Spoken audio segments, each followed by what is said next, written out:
વડાપ્રધાન નરેન્દ્ર મોદીએ કહ્યું કે ભાજપ એનડીએ ડબલ એન્જિન સરકાર આસામના વારસાને જાળવવા અને તેના વિકાસને વેગ આપવા માટે સતત કામ કરી રહી છે.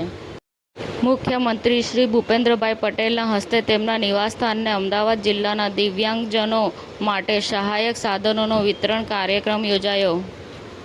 મધ્ય પૂર્વ ક્ષેત્રમાં બદલાયેલા પરિસ્થિતિમાં જિલ્લામાં ઘરેલું જરૂરિયાત માટેનો પૂરતો એલપીજીનો જથ્થો ઉપલબ્ધ. કૃતિકા કામરા અને ગૌરવ કપૂરના લગ્નમાં વિરેન્દ્ર સહેવાગ અને યુવરાજ સિંહે જોરદાર ડાન્સ કર્યો. કુલદીપ યાદવ વરરાજા બનશે. 14 માર્ચ મસૂરીમાં વંશિકા સાથે 7 પ્રતિજ્ઞા લેશે.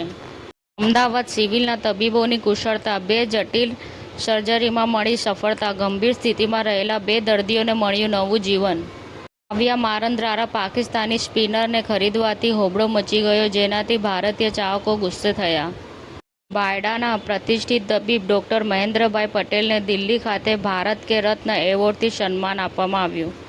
નસવાડી ખાતે 43 ગામોનું બીજા તબક્કાનું તાલુકા સેવા સેતુ કાર્યક્રમ યોજાયો.